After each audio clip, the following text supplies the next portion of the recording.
Delegasi, senang sekali pada hari ini bergabung lagi bersama saya Maria Nabitupulu.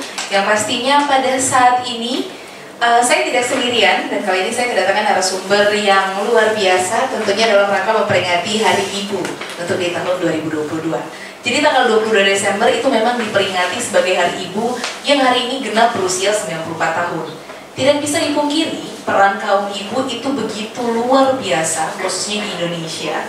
Selain di dalam keluarga, juga dalam upaya membentuk generasi bangsa yang kelak akan membangun dan memimpin di negeri ini. Hari Ibu yang diperingati setiap 22 Desember, dan kali ini di tahun 2022 kita akan mengangkat tema Perempuan Berdaya Indonesia Maju. Tema tersebut bertujuan untuk mendorong perempuan agar terlibat dalam menyuarakan hak-haknya, agar mendapatkan perlindungan dan mencapai kesetaraan. Tema dialog interaktif Horas Medan Cipta kali ini yaitu refleksi perjuangan kaum ibu wujudkan kesetaraan gender. Bersama saya sudah hadir di sini dalam dialog interaktif Horas Medan. Ini salah satu segmen dari delegasi sendiri, di mana kita akan mengundang narasumber-narasumber yang luar biasa yang pastinya akan berbagi mengenai pengalaman, ilmu terhadap sahabat delegasi yang menonton di rumah. Dan sudah hadir bersama-sama dengan saya Ketua Yayasan Pemberdayaan Perempuan dan juga advokat kandidat Dr. Eni Martalina Pasaribu SH MH MKN. Selamat sore Ibu. Dan juga sudah hadir bersama-sama dengan kita anggota Dewan Perwakilan Daerah atau DPD RI asal pemilihan Sumatera Utara Ibu Dr. Badi Kenita Sitepu. Selamat sore Ibu. Dan juga sudah hadir bersama dengan kita Ketua DPW Wanita Puja Kesuma Sumut Ibu Erlita Z SE. Baik. Sehat Bu? Sehat. Gimana Bu? Tadi sebelum ini pasti udah padat ya kegiatannya Bu ya? Sepertinya. Jadi senang sekali sudah menyempatkan untuk hadir di sini. Suatu kebanggaan juga sama saya bisa menjadi host untuk acara kita yang luar biasa pada hari ini. Baik, untuk yang pertama, sesi pertama lebih rileks aja kita karena kita ngobrol enak-enak gitu ya. Iya, rileks aja kita ngobrol sebagai perempuan kali ini. Baik, untuk yang pertama mungkin saya ke Ibu Badi Kenita Sitepu dulu ya Bu ya. Sebagai seorang ibu rumah tangga yang memiliki banyak kesibukan itu di luar rumah, tapi juga tetap harus ada kewajiban juga sebagai seorang ibu rumah tangga.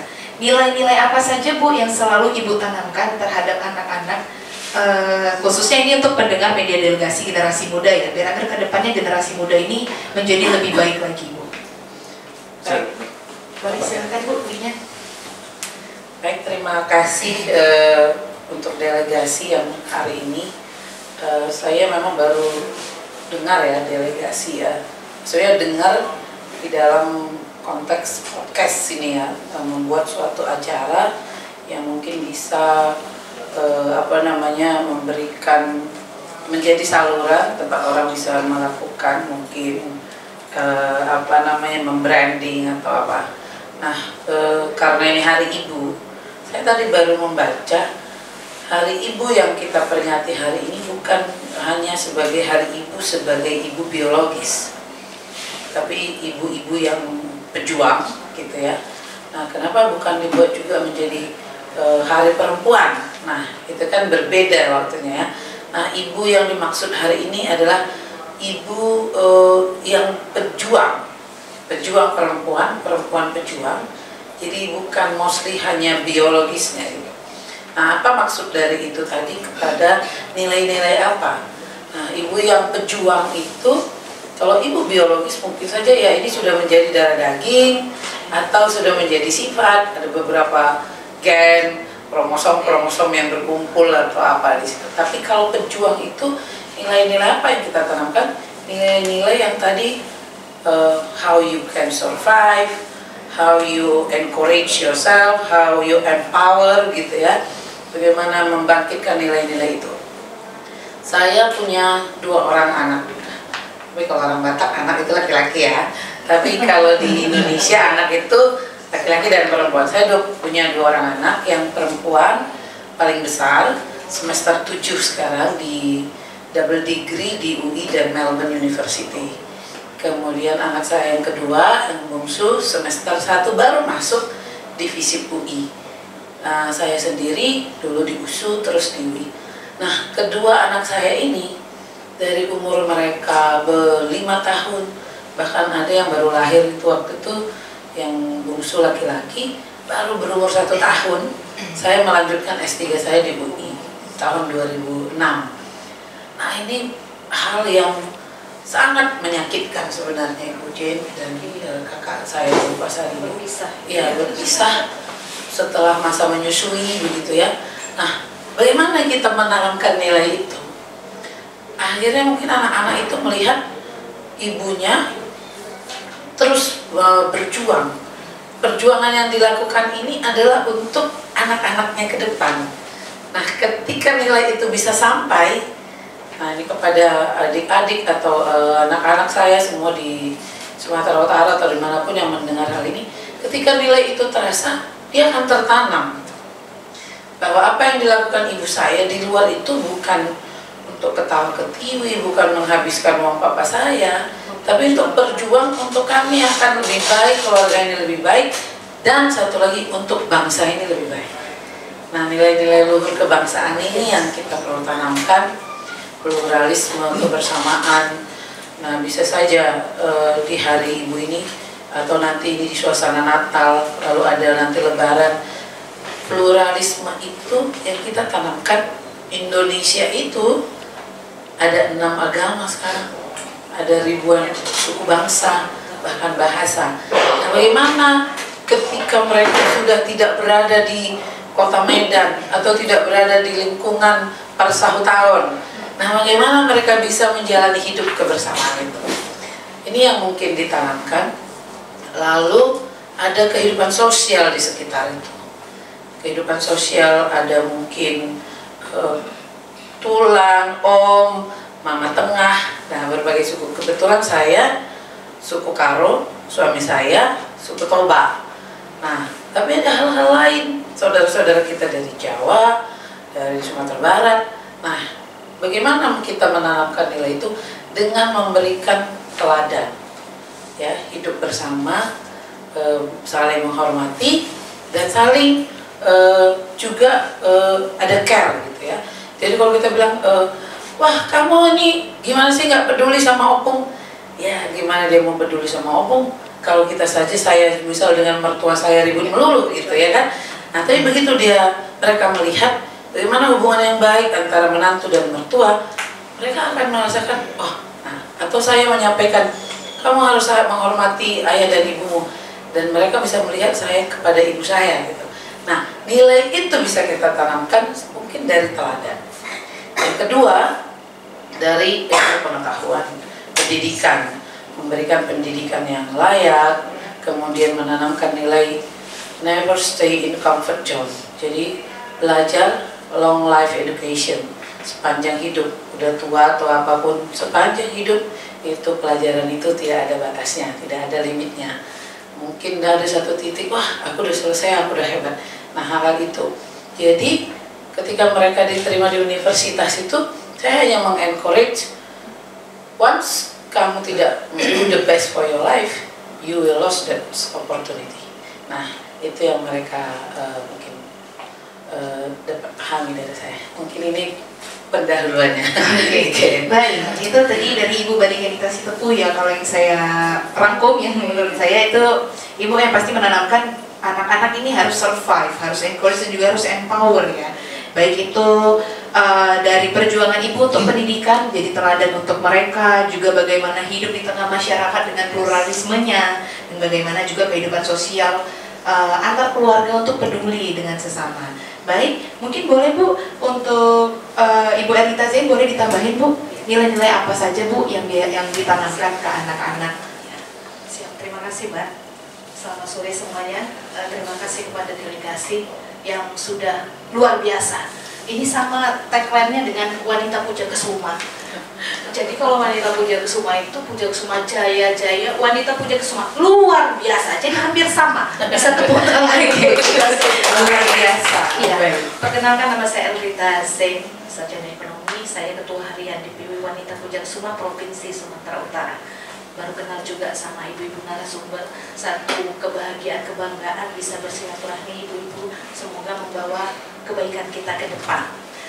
Kalau bicara tadi tentang ibu wanita, mungkin dari prospek yang seperti itu.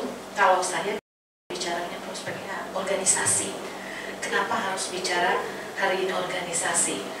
Dari organisasi, kalau saya berpikirnya bisa membawa ibu-ibu itu menjadi satu, membawa mereka kepada satu pandangan, wawasan, pengetahuan yang baik. Karena apa? Momentum tanggal 22 Desember ini, Hari Ibu ini adalah sebenarnya penghargaan bagi wanita yang telah menjadi ibu. Kalau mbak-mbak atau yang lain belum jadi ibu, belum tahu hari ibu, ya kan Pak?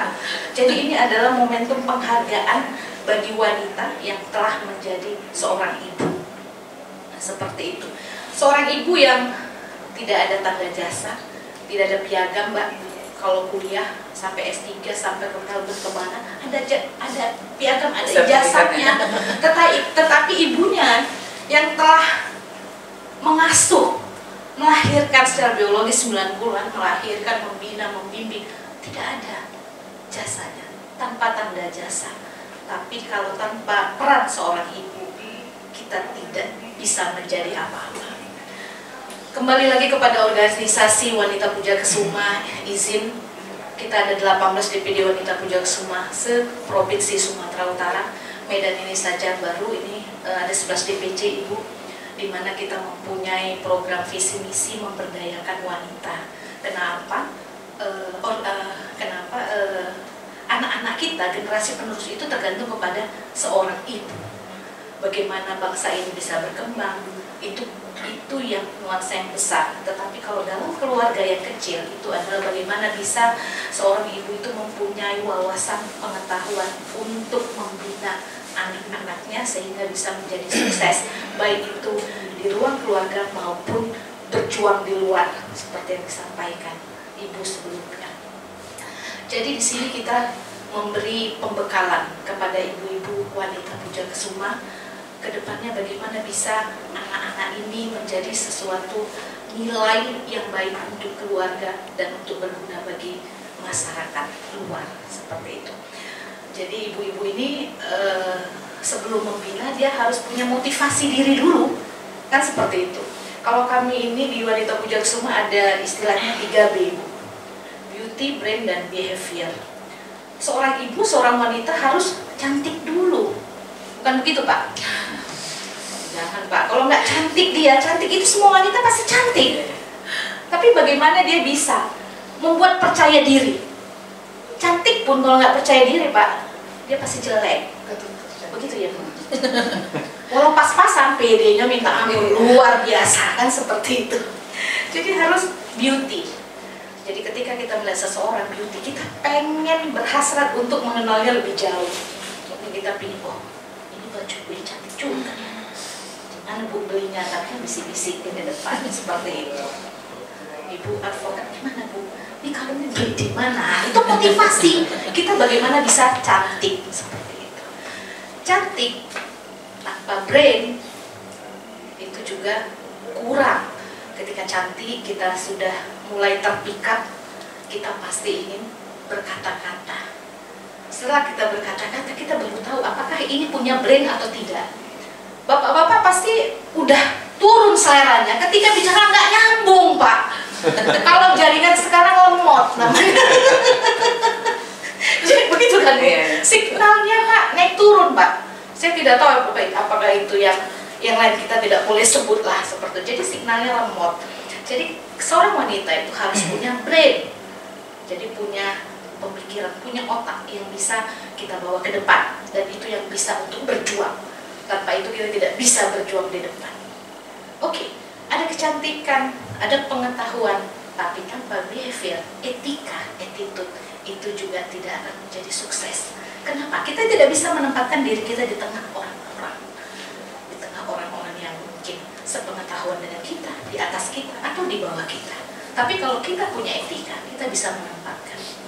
Karena sebagian ada istilah katanya lebih tinggi adab daripada ilmu. Itu ada istilah. Jadi etika itu harus dikedepankan. Jadi di sini momentum Hari Ibu ini membuat wanita, ibu-ibu memberdayakan, meningkatkan pengetahuannya untuk kebaikan anak-anak kita, khususnya di rumah, dan untuk umumnya adalah kebaikan untuk bangsa dan negara tercinta ini. Mungkin demikian dulu, kita sambung ke Ibu Alfa. Baik, kita ke Ibu Eni lagi balik ya. Jadi tadi kalau dari Ibu Kenita sudah disebutkan nilai-nilai apa saja yang ditanamkan. Dari Ibu Erlita tadi mau menanamkan itu kita harus bina dulu ibunya agar dia punya kepercayaan diri untuk menanamkan itu. Nah, kalau ke Ibu Eni saya mau tanya Bu, bagaimana bentuk langsungnya pembinaannya ini untuk menyemangati si anak-anak ini? Kalau misalnya, terutama untuk yang perempuan ya, kamu nanti akan jadi ibu yang hebat. Dan tentu dia harus percaya dari sekarang, dan dia harus membekali dirinya dari sekarang, agar dia nanti yakin, aku bisa jadi ibu yang hebat seperti ibuku, begitu. Oke. Pandangan Ibu ini bagaimana Bu? Baik, terima kasih Mbak Maria yang cantik. Semua ibu-ibu sekarang hari ini ibu-ibu yang cantik, hebat. Ini luar biasa delegasi ya membuat acara ini sehingga bisa tersampaikan pesan-pesan daripada ibu-ibu ini di sini ya. Kalau saya pandangan saya ya, ketika kita mau lahir dunia ini tentu kan dikandung oleh ibu ya. Ibu, jadi kita akan di kandungan ibu, si ibu pasti mempunyai cita-cita harapan anak saya ini akan menjadi anak yang terbaik, andalan keluarga dan harapan keluarga tentunya. Sejak dikandungan kemudian lahir anak kita ini, kita juga pasti memberikan yang terbaik. Kita akan memberikan asupan gizi yang baik, kita juga akan memberikan pendidikan, tumbuh kembang sampai dewasa. Kita seorang ibu pasti memberikan yang terbaik. Nah, bagaimana supaya anak ini bisa tumbuh kembang baik dan sesuai dengan harapan kita?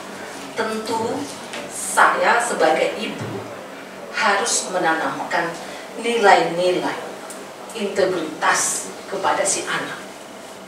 Apa itu nilai-nilai integritas? Ada beberapa yang akan saya sampaikan. Yang pertama, kejujuran. Yang kedua, kedisiplinan. Yang ketiga, tanggung jawab. Ini masih beberapa. Ada lagi kesederhanaan, keberanian, dan yang lain-lain. Nah, kalau kita menginginkan anak kita menjadi yang terbaik, kita tanamkan nilai-nilai yang tadi. Salah satu contoh, anak kita ketika sudah sekolah, kita hantar ke sekolah, tiba saatnya menerima rapor. Ya. Ini saya sudah lihat sendiri ya. Di sekolah itu, misalnya pada akhir tahun, kayak seperti semalam lah, ada yang terima rapor. Kebetulan ada anak saya juga, anak adik saya sama saya ambil rapor ke sekolah. Nah, di antara yang datang ini ada yang bawa kue, ya. Terus saya lihat juga ada yang salam amplop kepada guru kelas. Pertanyaannya, untuk apa itu kue diberikan kepada guru? Untuk apa itu amplop diberikan kepada guru? Ini anak saya ada sama saya nih, dilihat itu situasi itu. Tentu orang tua ini memberikan sesuatu, ada yang diinginkan dari pemberian itu. Apa itu contohnya?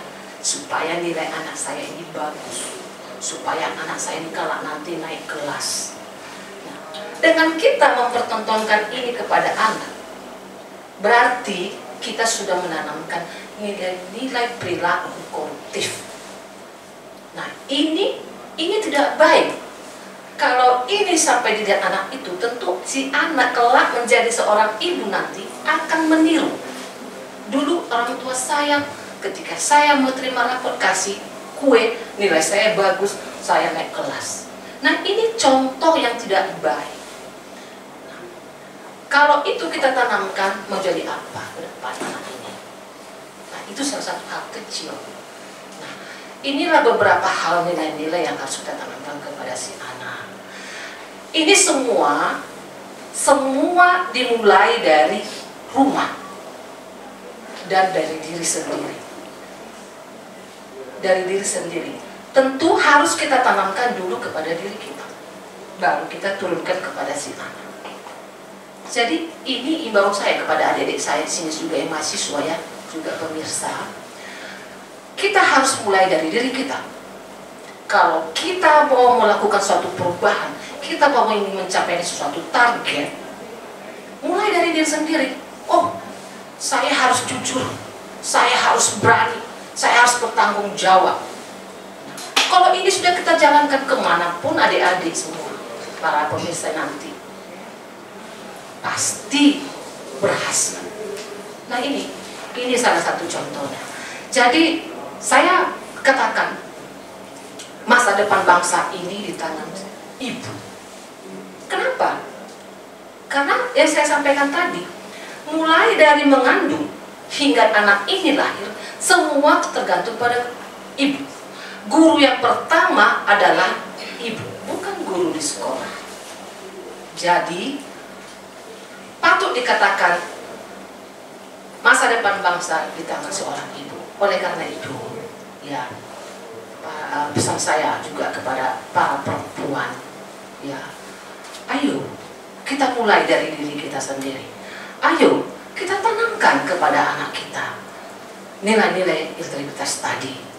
Kalau kita menginginkan anak kita ini menjadi anak yang sukses, anak yang hebat, yang tangguh, harapan bangsa, tanamkanlah itu mulai dari diri sendiri, mulai dari anak-anak usia dini, itu kita tanamkan.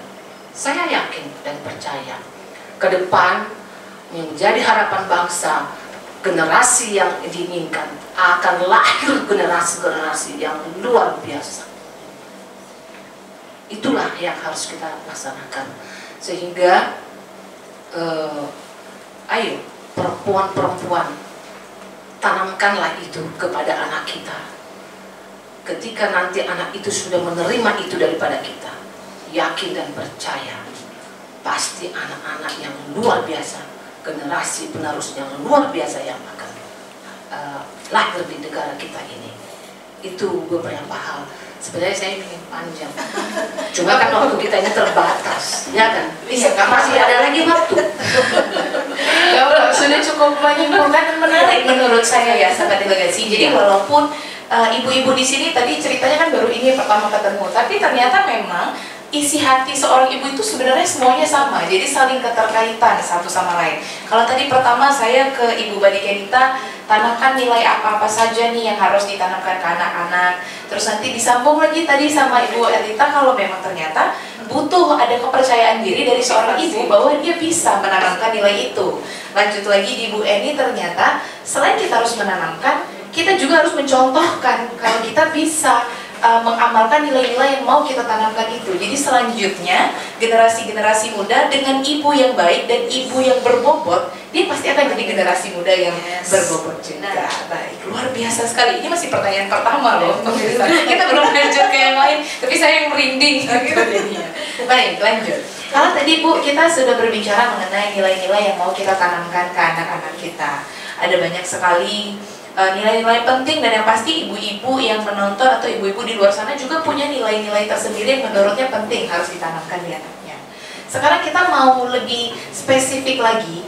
Ini ibu adalah seorang wanita, tapi seperti yang kita tahu, gender itu ada dua, ada laki-laki dan juga ada perempuan, ada pria dan juga ada wanita. Bagaimana pandangan ibu-ibu sekalian ini terkait mengenai kesetaraan gender di Indonesia? Apalagi untuk hari ini kan khusus gendernya, untuk hari ini hari khusus untuk gender wanita, untuk ibu. Bagaimana pandangan ibu? Mungkin saya boleh ke Ibu Badikenita dulu ya Bu ya, terkait tentang kesetaraan gender, pandangan ibu sebagai seorang wanita yang juga adalah seorang ibu, begitu.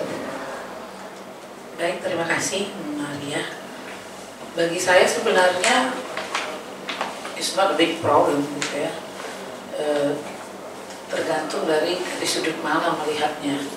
Nah, kalau dari dunia politik gitu ya, organisasi politik, ada memang yang membuat terkadang wanita tidak bisa involve terlalu dalam ada ajaran agama tertentu ya, membatasi. Kemudian dari sisi politik, sehingga kemudian organisasi perempuan Indonesia itu meminta 30% hak politik harus ada dialokasikan untuk perempuan. Nah, saya baru pulang dari Jerman gitu ya, diundang oleh organisasi perempuan Jerman yang di sana dimana mereka itu sudah begitu dewasanya di dalam berpolitik. Jadi sudah setiap kali pencalonan legislatif, mostly political partinya itu sebagian misal Green Party, mereka sudah mencanangkan bahkan 50 sekian persen calonnya itu dari perempuan gitu. Jadi kalau kita kayak kemarin misalnya kita karena saya dari based on walaupun mewakili daerah, tapi kan itu semua ada politik gitu ya, bukan politik pragmatis gitu. Nah, kalau kita kan syarat kelulusan partai politik kemarin mempunyai pengurus perempuan 30%. Jadi harus dibuat dulu apanya dulu, warning, baru dimasukin gitu kan. Nah, ini yang mungkin akan memberikan sedikit perbedaan antara perempuan dan laki-laki dari sudut pandang itu. Padahal, nah nanti kita lihat ada pelaku UMKM. Nah, 70% perekonomian Indonesia sekarang dibantu, disupport oleh sektor UMKM. Saya kebetulan doktornya ilmu ekonomi ekonomi. Nah, dari 70% ini pelakunya itu 60% perempuan. Ya jual pecel, jual cabai, jual keripik, yang bikin anyaman segala macam gitu. Nah, di sini jadi nggak terlihat adanya perbedaan gender, ya kan? Nah, kalau kita lihat lagi ibu-ibu di kampung saya di Karo gitu, atau di kampung suami saya di Toba, ya kan? Kalau bahasa Bataknya, ai sudah mah ibuan nau inaton, gitu kan? Kerina nande. Oh, mama bangun pagi, masakkan sarapan, antara anaknya ke sekolah, pergi ke ladang, suaminya mungkin siap-siap ke ladang, mampir dulu kali ke gede ya. sorry buat laki-laki, sorry ya bapak-bapak semua ya. Nah, lalu dia akan mengantar nasi untuk makan suaminya, ikut juga membantu di ladang. Kemudian dia akan pulang lebih dulu untuk menjemput anaknya sekolah. Nah, jadi itu sebenarnya perempuan itu superwoman gitu. Jadi jangan menilai misal bahwa superwoman-nya itu atau perempuan itu harus pendidikannya tinggi.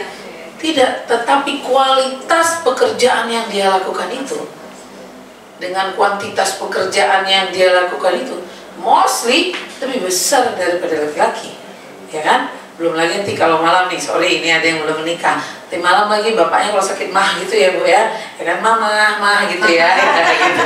Nah itu juga perempuannya yang melakukan pekerjaan tambahannya gitu ya, nah atau utama gitu ya.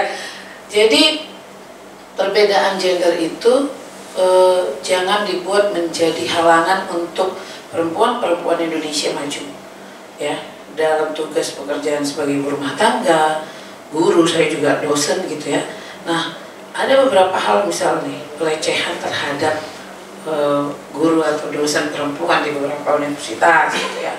Nah, lalu yang perlu lagi, kebetulan saya juga di Presidium Kaukus Perempuan Parlemen Republik Indonesia. Saya ketua juga, 5 orang kita ketuanya. Isu-isu gender ini terkadang saya melihatnya seperti ini. Jangan kita juga mendowngrade kita ini sebagai perempuan. Jadi seolah-olah kita selalu menjadi juga korban gitu, ya kan? Padahal bapak-bapak sering bilang loh, wah kami juga kena KDR loh, kekerasan dalam rumah tangga. Apalagi kalau suara ibunya melengking, gitu kan? Nah, perbedaan itu tadi terus dilakukan. Apa yang terjadi di Jerman? Ada parental leave, masa-masa di mana seorang perempuan ketika melahirkan dia mendapatkan misal 6 bulan cuti, tapi 6 bulan ini boleh diambil laki-laki. Ya. Jadi karena di sana mungkin antara suami dan istri pekerjaan perempuan ini lebih banyak menghasilkan daripada laki-laki. Jadi masa parental ini, masa mengurus anak ini boleh diambil 3 bulan, laki-lakinya dikasih cuti. Ada undang-undangnya sekarang di sana. Nah, jadi ini juga boleh kita coba di sini. Indonesia. Misal Mbak Jeng, kakak Pasar Ibu lebih sibuk, suaminya yang dikasih cuti. Nah, atau mungkin juga di sini lagi pada nggak kerja, ya silakan masak dan ngurus anak bayi. Nah, ini bisa bukan merubah culture. Ini orang Batak kadang repotnya begini. Kok laki-laki pula yang ini? Padahal itu kan anak bersama ya, gitu-gitu. Nah, kalau ini mulai kita bisa merubah mindset, plus ada regulasi untuk membuat itu, ada undang-undangnya. Sekarang undang-undang TPKS, tindak pidana kekerasan seksual, lalu ada KUHP kita yang juga sudah mulai disosialisasikan. Ini mungkin bisa mengecilkan yang tadi perbedaan gender. Itu mungkin menurut pandangan saya. Oke, baik, terima kasih Bu Badi Kenita yang membahas perbedaan gender ini dari sisi politiknya ya Bu ya. Bagaimana kita harusnya tidak memandang kesetaraan gender ini sebagai perbedaan gender ini sebagai sesuatu yang menghalangi perempuan dalam berkarya gitu. Baik, mungkin saya boleh langsung ke Ibu Eni dulu sebagai Ketua Yayasan Pemberdayaan Perempuan ya. Kalau tadi kita sudah bicara dari segi politiknya, baik, kita kalau mau bicara dari Yayasan Pemberdayaan Perempuannya Bu, bagaimana caranya menyampaikan bahwa perbedaan gender ini tidak jadi masalah gitu ke ibu-ibu, mungkin lebih menyampaikan semangatnya gitu ya Bu ya. Bagaimana cara menyalurkan semangatnya ke ibu-ibu kalau ternyata perempuan itu adalah seseorang yang super power, jadi jangan dianggap karena kita perempuan kita lemah Bu. Bagaimana bentuk nyatanya untuk memberikan semangatnya? Apakah diadakan semacam seperti ini talk show, diundang ibu-ibunya, atau bagaimana Bu bentuk nyata kegiatannya kalau dari Yayasan Pemberdayaan Perempuan sendiri? Baik, terima kasih. Jadi saya pikir paradigma terhadap seorang perempuan atau seorang ibu ya, ibu itu sebagai ibu rumah tangga yang harus punya tanggung jawab menyiapkan segala sesuatu yang perlu di dalam keluarga ya, mengurus anak ya di rumah, mengurus suami. Nah itu harus artinya itu tanggung jawab seorang ibu. Kemudian juga paradigma terhadap dari kultur budaya. Ada paradigma bahwa penerus itu adalah laki-laki, sehingga perempuan itu jadi terkesampingkan. Yang didahulukan itu adalah laki-laki. Nah ini harus dihilangkan dalam hal untuk kesetaraan gender ini ya. Jadi saya pikir kita bisa melihat daripada semua tokoh-tokoh di dunia yang sudah hebat ya, bahkan yang berotak besi, Margaret Thatcher, kenapa bisa kan gitu. Nah, apakah ada perbedaan pendidikan yang didapatkan daripada laki-laki dengan perempuan? Sama. Nah, kenapa ada seperti di dalam politik itu dibatasi? Saya sebenarnya pribadi saya ya, saya tidak setuju dengan jumlah persentase yang dibuat 30%. Saya pikir itu harus dihapus siapa saja. Ya artinya bukan dihapus ya. Kenapa yang enggak 50% saja? Karena populasi perempuan di Indonesia itu lebih banyak perempuan daripada laki-laki. Nah, ini tidak adil. Ini sebenarnya muaranya ini ada ketidakadilan juga di negara kita. Kalau memang membuat seperti itu konsep, hanya 30%, seolah-olah perempuan di Indonesia itu sedikit, populasinya banyak. Jadi saya berharap perempuan kaum ibu ya, jangan merasa kecil hati karena sebagai ibu rumah tangga tentu tugasnya hanya di rumah. Tidak.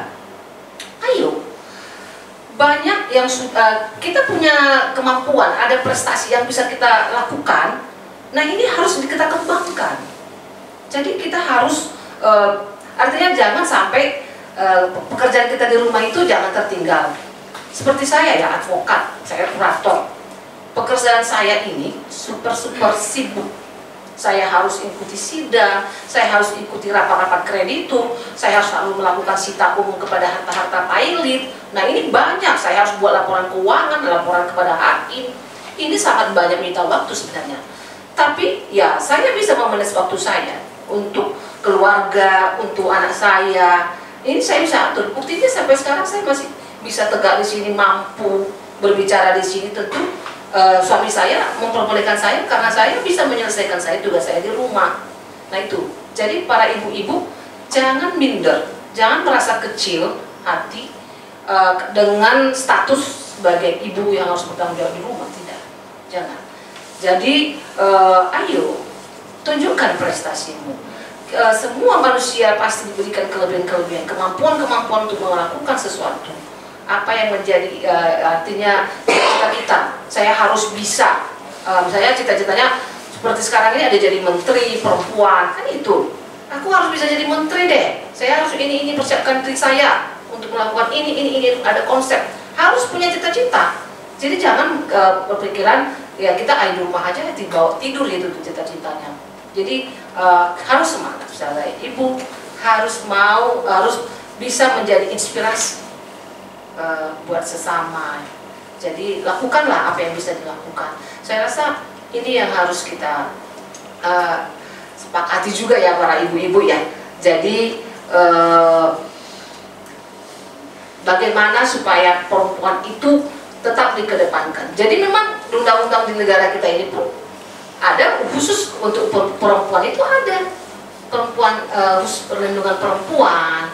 Artinya perempuan sangat dilindungi karena memang potensi perempuan ini sangat banyak, sehingga ini perlu dilindungi. Jangan karena perempuan dilindungi karena dianggap lemah, tidak. Karena seperti saya bilang tadi itu, masa depan negara ini ada di tangan ibu. Nah ini perlu, makanya kalau perempuan sedikit yang diandalkan, yang maju di dalam kiprahnya misalnya di tengah-tengah bangsa ini, bagaimana dia memikirkan kaumnya? Ini kalau seimbang, jadi perlu keseimbangan saya berikan di sini. Gitu. Baik, terima kasih Ibu. Jadi kalau memang yang saya tangkap ya, jadi memang perlu ada kepercayaan diri dari ibu itu sendiri bahwa dia itu bisa menggapai cita-citanya, dia harus semangat. Itu kalau kita bicara dari Ibu Eni selaku Yayasan Pemberdayaan Perempuan. Baik, saya mungkin mau ke Ibu Ernita Zen ya, yang dari organisasinya nih Bu. Ternyata Hari Ibu itu tidak hanya diperingati secara seremonial ya Bu. Selama ini kan cuma seremonial, datang selamat hari ibu mah, dikasihnya aja bunga atau dikasihnya aja kue. Nah padahal kita sebagai ibu-ibu justru seharusnya saling mengucapkan, kalau menurut saya, selamat hari ibu kepada ibu-ibu lain. Baik, tadi sudah banyak cerita dari segi politik, kita sudah cerita dari segi yayasannya. Baik, sekarang saya mau cerita sama ibu dari segi organisasi, terutama ini mungkin untuk yang Puja Kesumanya ya Bu ya. Bagaimana Bu agar isu-isu yang seperti ini jadi lebih awam lagi di tengah ibu-ibu. Jadi kalau perayaan Hari Ibu itu tidak hanya seremonial atau tidak hanya ada sekadar dibuatkan acara aja. Kalau dari organisasi Puja Kesuma sendiri apa contoh kegiatannya yang diadakan Bu? Terima kasih Mbak. Sebelumnya kita sudah luar biasa, Ibu memberikan pandangan sudah ya. Seperti itu. Yang paling penting begini Mbak, kalau dalam ini pada umumnya bagaimana kita bisa menyetarakan gender ini. Yang pertama kita ini wanita ini harus bisa meningkatkan potensi diri sehingga bisa sama dengan pria. Meningkatkan potensi diri, pengetahuan dan prestasi. Mungkin tiga ini. Jadi kalau kita di Wanita Puja Kesuma, kita memberi pembekalan kepada ibu-ibu supaya apa? Ibu-ibu itu percaya diri. Dan yang satu hal, tidak salah kaprah. Kebanyakan kita ini salah kaprah. Mentang-mentang udah setara, penyetaraan gender, semua jadi setara. Keluar suami, keluar istri. Minum kopi suami, minum kopi istri. Senyum Pak. Begitu. Jadi di sini jangan seperti itu. Ke kafe suami, ke kafe istri. Begitu kan Bu? Nah, ini yang rusak. Tapi kalau suami berprestasi, berpotensi, kita ikuti. Suami S1, kita ikuti S1. Suami S3, kita ikuti S3. Itu baru pas. Jadi di sini kita tekankan, kita khususnya Wanita Puja Kesuma dan umumnya wanita-wanita dan ibu-ibu yang ada di Sumatera Utara, kita ingatkan satu itu, kita sebagai ibu, sebagai bunda jangan salah kaprah. Jadi kembali lagi ke laptop, ibu itu sebagai apa? Ya harus masak di rumah, harus bisa urus anak, walaupun ada yang bantu, tetapi kita harus punya peranan bagaimana bisa melihat anak. Mungkin boleh ditanya ibu-ibu yang sudah senior, anak berprestasi itu apakah itu gratis, bisa berjalan sendiri anaknya berprestasi? No, ya Bu, tidak ada yang gratis. Berprestasi semuanya pakai bimbingan, pakai air mata, pakai darah, pakai kemampuan ibu. Bagaimana anak ini bisa berhasil? Tidak ada yang gratis, Mbak. Mungkin nanti sudah bisa kalau anaknya sudah gede ya. Kalau kami ibu-ibunya mungkin, kalau saya memang anak saya 3. Yang pertama laki-laki sudah tamat di ekonomi USU akuntansi, sekarang bekerja di SIPEF KTU, dan itu cum laude juga akuntansi. Yang kedua ekonomi manajemen di USU, itu juga masih nyusun, tetapi dia itu sudah magang di City Asia Jakarta, magang di Unilever Bu, dan dapat beasiswa dari Pertamina, sehingga dia itu sudah punya apa? Seleri. Jadi lebih dari manajer selerinya 1 bulan. Yang pasti itu juga saya sampaikan kepada ibu, bilang, wah enak ya Bu, wah kalau bicara hari ini enak. Tapi bicara kemarin, kita mendidik anak dari lahir, dari TK, dari SD, menanamkan nilai-nilai keluhuran itu sangat luar biasa. Mengantarkannya ke sekolah. Kadang-kadang kita ibu ini karena merasa hebat juga, bapak keluar, kita juga keluar. Anak-anak dititipkan sama Gojek atau ingatkan. Padahal sebenarnya nilai kita sebagai ibu itu punya peran psikologis untuk anak ketika kita mengantarkan anak itu ke sekolah, ketika kita menyuapkan makanan ini ke mulutnya. Seperti itu mempunyai nilai-nilai. Jadi artinya apa? Saya ingatkan kembali bahwa kita, walaupun kesetaraan gender ini di Indonesia sudah ada, semuanya yang dibatasi oleh hukum adat dan agama itu yang membatasi. Mungkin kalau ada bata, ini laki-laki harus begini, perempuan enggak. Tapi ada hal-hal, mungkin kami di agama ada, oh perempuan harus begini, tidak boleh terlalu tinggi, ada. Tetapi intinya di negara ini alhamdulillah sudah membuat satu aturan, kita bisa setara. Tapi dengan catatan kita harus meningkatkan potensi, pengetahuan dan prestasi, dan jangan lupa kodrat sebagai ibu harus tetap kita jalankan. Jadi Mbak, jangan suami ke kafe, kita ke kafe. Suami ke berasa jajan, kita ke sana. Tidak, anak yang paling utama. Saya kira demikian mungkin yang bisa kita sampaikan. Mungkin ada lagi yang akan kita bicarakan. Terima kasih. Oke, baik, terima kasih Ibu. Jadi memang kalau menurut saya nih sebagai host di sini, bukan sebagai ibu ya. Iya, sebagai host ya. Sebagai host ya. Tapi ini luar biasa ya, ibu-ibu yang luar biasa di sini sebenarnya kalau menurut saya perayaan Hari Ibu yang seperti inilah yang dibutuhkan untuk calon-calon ibu seperti kamu. Kami bisa semangat, bisa lebih menanamkan kalau ternyata kesetaraan gender itu seperti yang Ibu bilang bukan dalam segala hal, tapi mungkin dalam hal-hal yang positif. Untuk pendidikan, untuk pekerjaan, untuk cita-cita, kita nggak punya batasan, kita harus bisa berani menanamkan hal itu tersebut. Jadi bisa nanti anak-anak itu melihat bagaimana semangat si ibunya ini. Baik, bagaimana Bu tanggapan Ibu Mary Gerita Sitebut terkait kesetaraan gender yang dibilang sama Ibu Elita Zen tadi Bu? Maria mungkin Maria bertemu orang-orang yang optimis dan menjalani hidup itu dan tidak menyampaikan keluhannya. Tapi saya mau sampaikan, beberapa waktu yang lalu saya pergi ke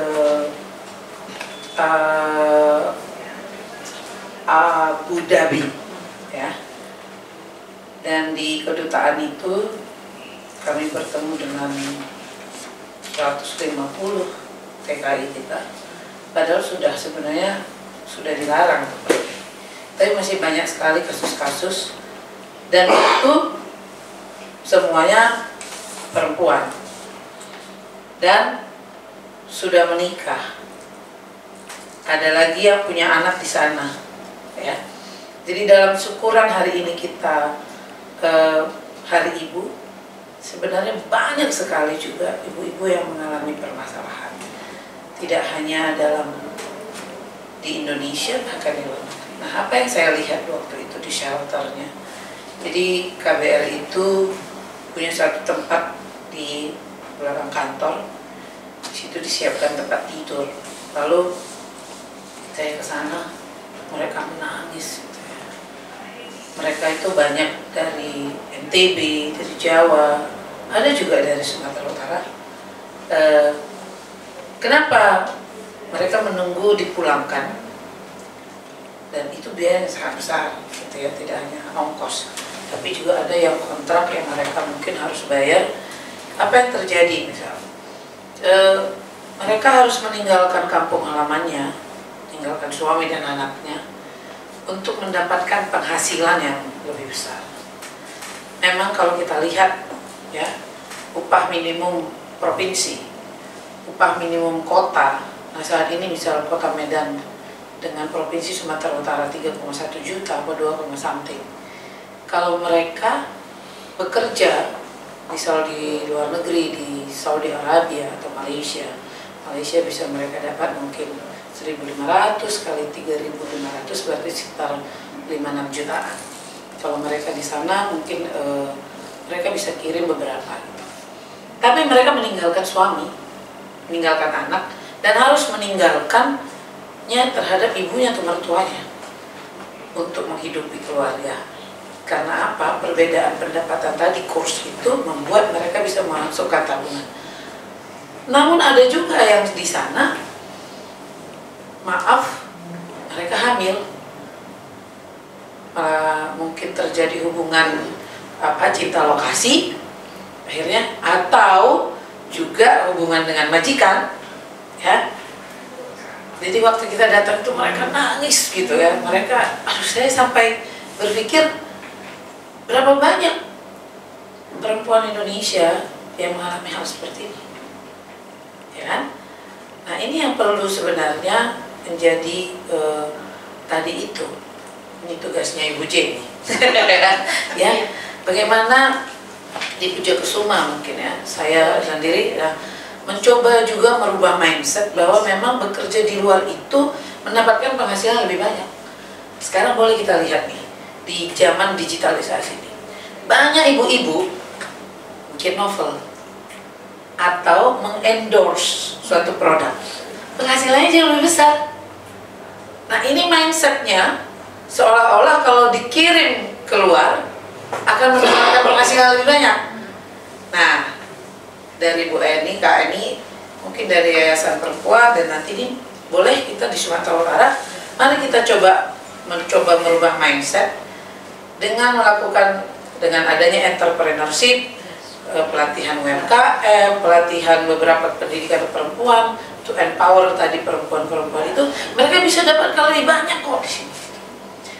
Kita yang bertiga ini mungkin bagian dari 5% penduduk perempuan Sumatera Utara yang menikmati hal-hal yang tadi itu, pendidikan, berorganisasi, income yang sudah lebih mumpuni gitu ya. Tapi sisanya itu perempuan di desa, mungkin mereka purchasing power propertinya itu, nilai dari produk-produk yang mereka ada, mungkin sehari itu hanya cukup untuk makan gitu. Nah, banyak yang pekerja-pekerja di ladang. Nah, ini mungkin kita bisa pikirkan di dalam hari ibu ini, ya kan? Bagaimana ibu-ibu ke depan waktu mengalami COVID. Nah, ini yang kami di Kaukus Perempuan Parlemen melakukan kegiatan-kegiatan seperti ini. Empower, misal di Bali kemarin. Nanti saya siap saja dengan Ibu Jen, Eni, mungkin juga secara hukum, ya. Bagaimana misal kita tidak mengalami kekerasan dalam rumah tangga, satu kali kau sentuh pipiku, tidak di rumah ini lagi aku ketemu kau, kantor polisi. Wow. Nah, karena apa? Kita tahu itu kalau kita adukan dia bisa masuk penjara loh, ya kan? Jadi saya pernah punya teman, hampir seminggu sekali ditepel sama suaminya, ya nggak tahu apa gitu ya.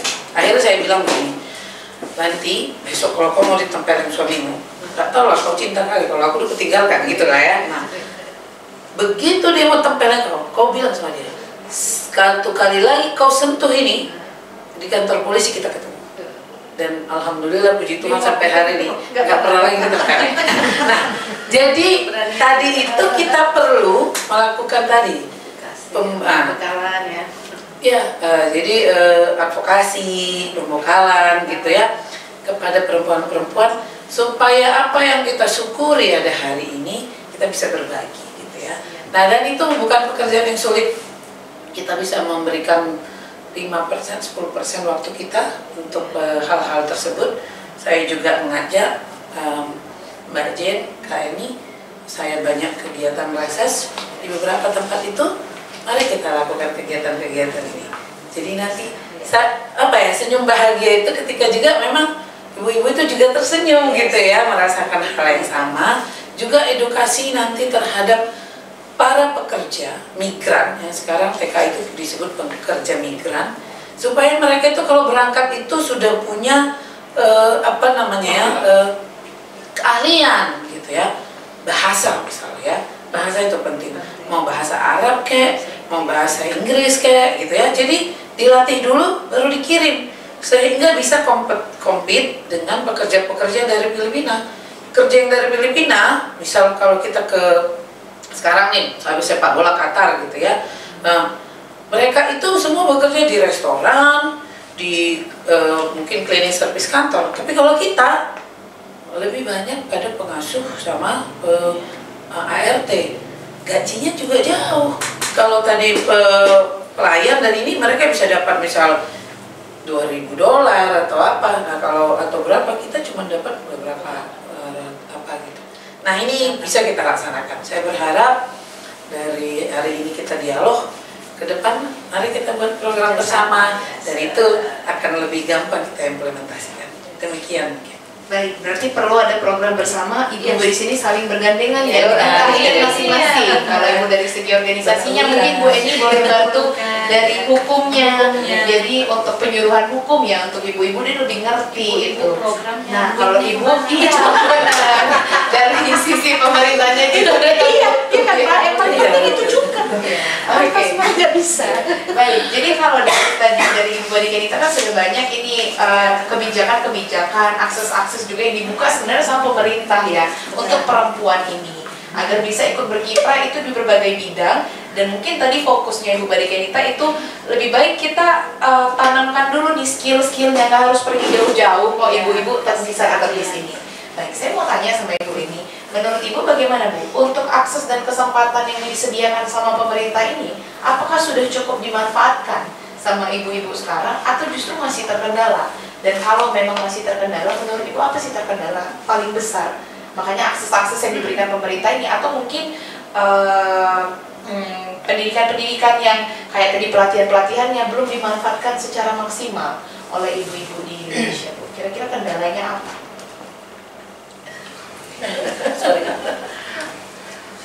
Baik, terima kasih. Jadi memang itu pertanyaan sangat bagus. Karena kalau mungkin kita bisa melihat ya, saya juga sudah ada juga melakukan kegiatan ya ke daerah-daerah, ke desa ya, sosialisasi, termasuk penanaman nilai-nilai integritas tadi. Jadi memang apa yang terjadi di daerah itu, di desa itu anak-anak yang masih di bawah umur ya, usia masih SD, SMP, itu sudah dipekerjakan bertani, sudah ke ladang, sudah membantu ekonomi keluarga. Nah, bapak-bapaknya kemana? Ke lapo ya, ke minum tua ya kan.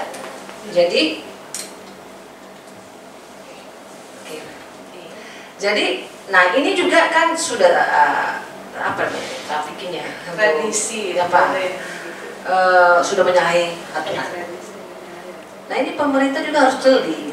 Banyak LSM organisasi sebenarnya yang bisa memantau itu sebenarnya. Kalau ketika itu terjadi, nah ini perlu dilaporkan hal-hal seperti ini agar tanggung tanggung jawab sebagai suami itu juga harus betul-betul dijalankan. Dia bertanggung jawab terhadap ekonomi di keluarga, pendidikan anak. Jangan jadi diberdaykan anak-anak itu.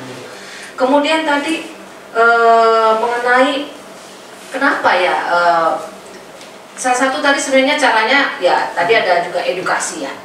Nah, banyak program-program di pemerintah ini ya saya melihat, tapi itu tidak sampai sasarannya. Kenapa tidak sampai sasarannya ini? Nah, ini mungkin ulah oknum di apa ya, di pemerintah lain ya. Ada yang mengejar target supaya ini selesai ya, dibuat ini seolah-olah ini benar ini terjadi kan gitu, padahal yang sasarannya itu sebenarnya perempuan, misalnya untuk pelatihan UMKM ya kan. Nah, ini sasarannya kepada perempuan. Tapi karena ini mengejar target, ini udah bulan 12 ini akhir tahun sudah mau tutup buku, harus dikejar ini selesai tutup buku, ya dilaksanakan begitu saja. Nah, ini pun sebenarnya perlu pengawasan yang apa ya, kepada pengawas ya, inspektorat. Ini sebenarnya harus diperhatikan.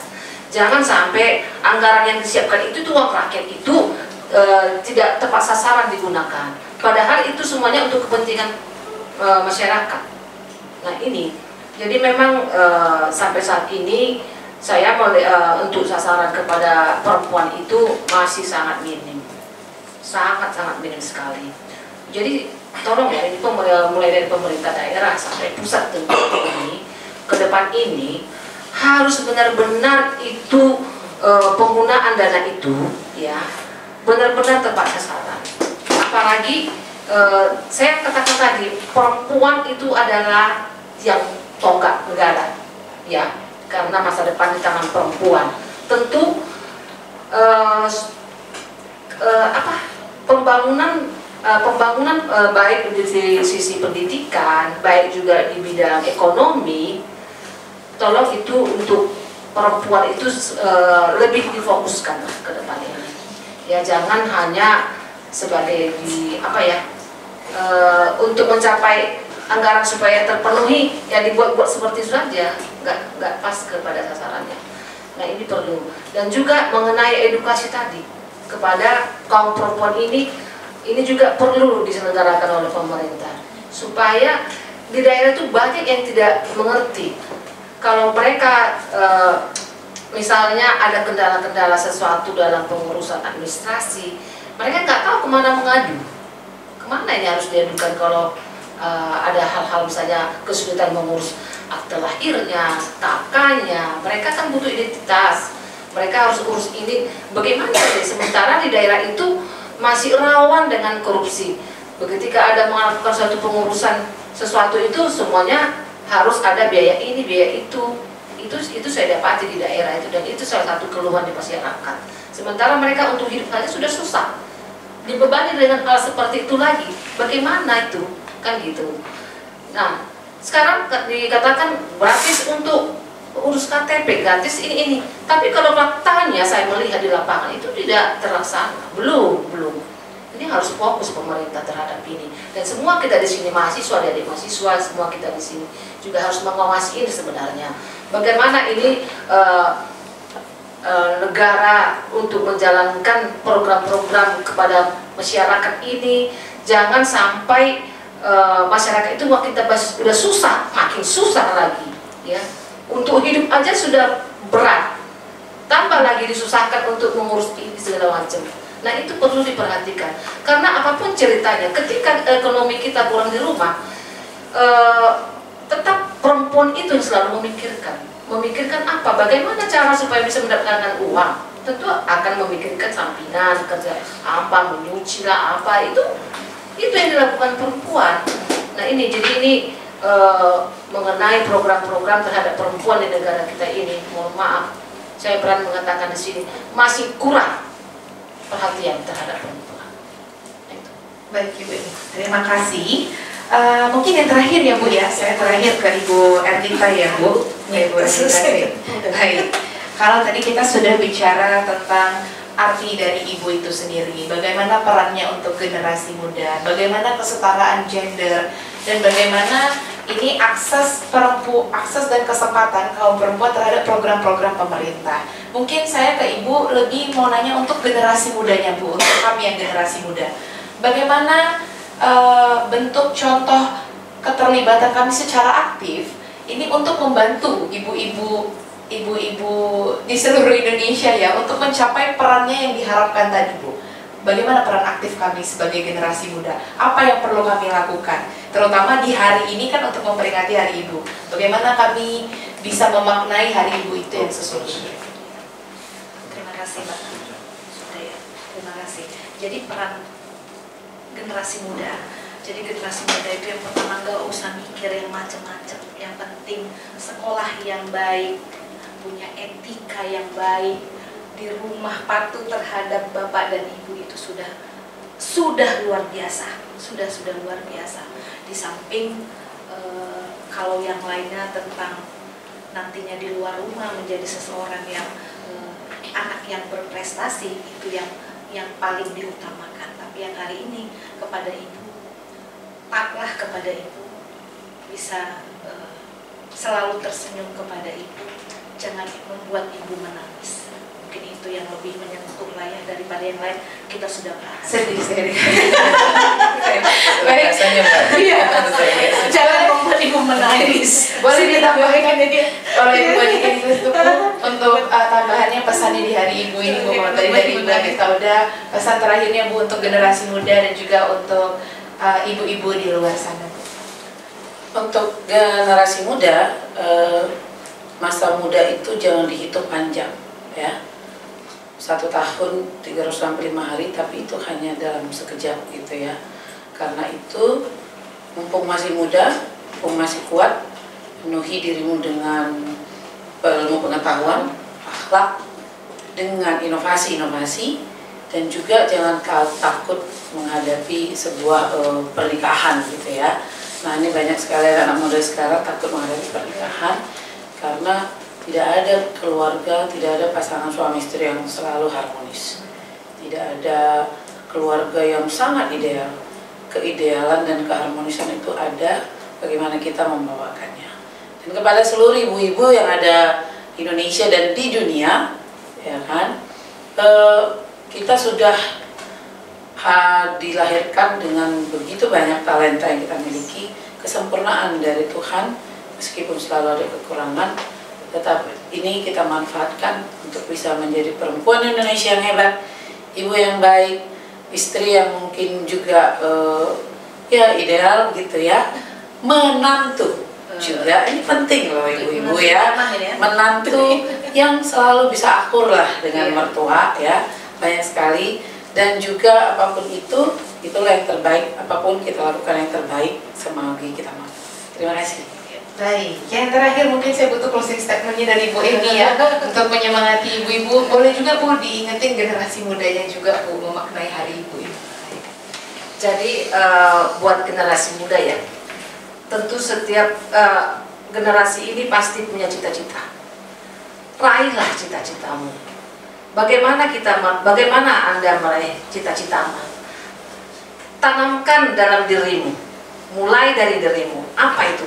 Nilai-nilai integritas tadi, kejujuran, kedisiplinan, bertanggung jawab, kemandirian, kesederhanaan, itu tanamkan pada dirimu dan mulai dari diri sendiri, baru kepada orang yang ada di sekitar. Jadi persiapkan dirimu untuk meraih cita-citamu dan tekun juga dalam melakukan menunaikan ibadahnya. Itu yang harus. Kalau ini sudah dijalankan, niscaya pasti tercapai cita-citamu.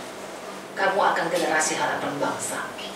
Kepada ibu-ibu, saya ingin menyampaikan, jangan merasa sebagai perempuan itu yang lemah. Kita perempuan itu justru lebih kuat dari laki-laki. Kenapa saya katakan lebih kuat? Karena di tangan kita lah masa depan bangsa ini. Karena kita yang membesarkan anak kita, kita yang mengatur ekonomi di rumah, kita yang memberikan pendidikan kepada anak. Ini 70% kita yang menentukan di rumah. Tentu oleh karena itu para ibu-ibu harus percaya diri ke depan. Percaya diri, tunjukkan kepada anak-anakmu mulai dari rumah baru ke sekitar. Kita punya talenta yang luar biasa, punya kemampuan, potensi yang luar biasa. Jadi kita harus semangat dan jangan merasa minder bahwa perempuan itu hanya sebagai ibu rumah tangga, mengurus anak di rumah. Ayo, kita harus berbuat, berprestasi, dan bisa mengisi pembangunan di negara kita ini. Itulah harapan kita semuanya. Baik, terima kasih Bu Eni. Terima kasih untuk seluruh narasumber yang hadir pada hari ini. Bu, saya nggak pernah bawain acara delegasi ini grogi ini karena biasanya saya luas. Cuma kali ini karena saya tersentuh gitu. Terima kasih banyak Bu untuk semua yang sudah dibagikan. Terima kasih untuk kehadirannya pada Ibu Dr. Badike Nita Sitepu selaku anggota Dewan Perwakilan Daerah atau DPD RI asal pemilihan Sumatera Utara. Terima kasih kepada Ibu Dr. Kandidat Dr. Eni Magdalena Pasar Ibu SHM HMKN selaku Ketua Yayasan Pemberdayaan Perempuan dan juga advokat. Dan terima kasih kepada Ibu Erlita Zain SE selaku Ketua DPW Wanita Puja Kesuma Sumatera Utara. Baik, untuk seluruh pemirsa dan pendengar media delegasi, hari ini merupakan hari yang luar biasa untuk perayaan Hari Ibu. Kita harapkan ibu-ibu di seluruh Indonesia dan juga generasi muda itu bisa menyerap nilai-nilai yang sudah dibagikan oleh narasumber kita yang luar biasa pada hari ini. Akhir kata saya ucapkan selamat Hari Ibu untuk seluruh ibu di seluruh Indonesia.